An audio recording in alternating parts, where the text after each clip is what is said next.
Hey Narwhals, I'm your host Luke Narwhal, and welcome back to another weight loss video. Hope you enjoy.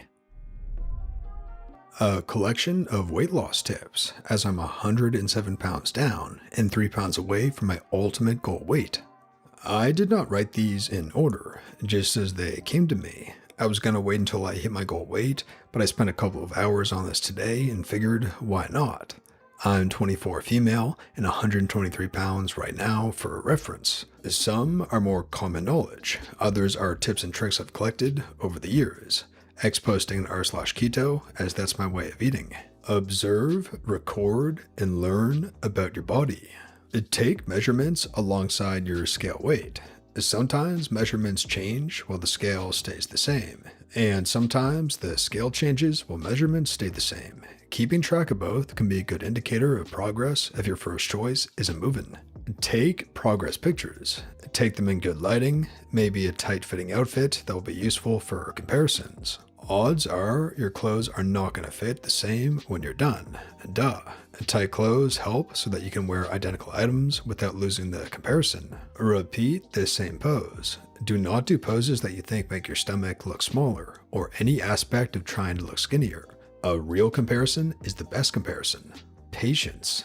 Patience is what will get you through. And if you know you are doing everything in your power correctly and the scale isn't moving, patience. If the scale isn't moving because you're lying to yourself about what you're consuming, you're only hurting yourself. Calories matter. Whatever app you find that works for you, utilize it. Make love to it. Tell it how much you love it, and take care of it. JK. I used MyFitnessPal for a long time and then tried the Lose It app free version. I really prefer Lose It because you can see your deficit over the course of the week, and I think that is incredibly helpful. Have one bad day of a few hundred extra calories, look at your overall week and see how you can adjust to accommodate the excess. Habits do not change overnight. You are human. I've been working on losing weight over 2 years now, and I am still learning the different factors that affect my body. I have significantly narrowed down potential issues, and I'm able to take care of myself better than before, because I took the time to learn about my own body. What works for me may or may not work for you. I found weight loss to be 95% food changes and 5% exercise. If that, I don't like exercise. Recalculate macros every 5 to 10 pounds. Your calorie needs lower as you lose weight, which will create a smaller deficit. The weight will stay off if you continue to put in the work at maintenance as you have done for losing the weight in the first place. You cannot go back to your previous diet. You know this. You took all this time, spent money on different food, struggled with hunger, and you're going to forget all that effort and gain it back because it's a lot of work? It is a lot of work and mentally distressing to regain and re-lose the weight again. I personally still track my calories every single day. Sometimes it is directly after a meal, and sometimes it's at the end of the day. It takes me maybe 30 seconds to do because it's such an ingrained habit at this point. And you know what? I'm at my goal weight and I've maintained my weight loss for over 1.5 years, baby. It takes work and it is worth it. 30 seconds a day to maintain all the hard work is nothing. Maybe write a letter or a note to yourself about why you're starting and reread it when you're talking yourself off the ship.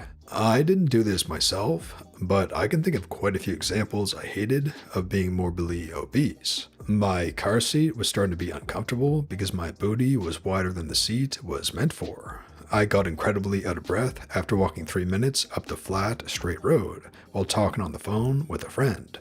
And clothes shopping was a no-go. If you find yourself off the wagon, assess what got you to that point. Was it a binge, a social event, processing emotions? Find your trigger and recognize it the next time that it happens. It will happen again, both the trigger and the resulting falling off the wagon. What is important is recognizing the process, getting back on the wagon, and making progress the next time it happens. It will begin to happen less, and eventually you may recognize the trigger and be able to stop yourself in your tracks and choose a new path. This is growth, and it takes time. You can do it. If you struggle with overeating or continuing to eat when you're kind of full but not sure and want to finish your meal, put your plate down for 15 minutes. In that time, your stomach has some time to digest. If you find you're still hungry after those 15 minutes, go ahead and finish your food. You are hungry. If you are no longer hungry, put the food away. You can come back to it later if you need to. I have found this is really helpful in situations where I feel guilty finishing the food, but I'm also not quite satisfied yet. It is also important to not make yourself feel guilty if you do end up finishing the food. It is not going anywhere. Just wait 15 minutes and it is yours if you're still hungry. Over time, you may find that your taste buds have changed. This is normal and good if you're coming off a super sugary diet. When you discover this, retry some foods that you haven't eaten in a while, or new ones. I never liked vegetables, but I now find some to be rather tasty and crave them. I literally never thought I'd say that. Trust me, I'm as shocked as you are. The memories of sugary foods I had are significantly better than the realistic taste of them now, and keep them as memories. I tried a real cookie a couple of Christmases ago, and I ate maybe a quarter of it before getting a headache, deciding it was way too sugary, and ended up going to the bathroom to scrub my teeth with my toothbrush, because holy moly, that stuff is like glue on your teeth. Crabs in a bucket mentality is real. Some habits you may pick up while losing weight are unhealthy, and it is important to recognize that. It is also important to recognize that they are not permanent. As a short woman, I sometimes cut my daily intake much lower than is recommended. Is this healthy? Of course not. Do I plan to continue doing this long term? No. But I do it because sometimes only being able to have a 100-calorie deficit is painfully slow. My total daily energy expenditure is now about 1,400 calories per day. Bite me for going lower to lose anything. Where you are right now is not where you will always be. The situation you are in right now is not permanent. You can change your physical health. You can change your mental health. Learn about the concept of non-zero days. I apply this to everything in my life now. Set a small goal today and complete that. For example, your goal is to add your breakfast calories to your tracker. This is the only goal you want to do today. And once you do it, you know that you did something to advance towards your goal. Congratulations, you've had a non-zero day. And take baby steps like this every single day, and they will add up faster than you'll recognize. The paper towel effect is interesting to learn about. If you open a brand new roll of paper towels and you rip off the first one, you're not going to notice a change in the size immediately. But when you're nearing the end of the roll, every sheet you tear off makes the roll noticeably smaller. This is your body losing weight. When you're morbidly obese, it is going to take time to see changes in yourself. Changes are happening, don't discredit that, but they are harder to notice.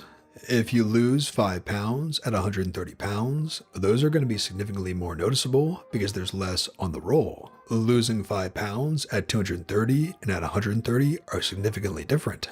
Recalculating macros and evaluating your needs are important regardless of where you start. Though, also recognize that the speed of your weight loss does depend on where you begin. The 230-pound person probably has a larger amount of water weight they're holding onto, and they can have a much larger deficit to begin with and not have issues. The 130-pound person may only have a bit of water weight, and they will naturally have a much smaller deficit to begin with, so the scale changes will take more time.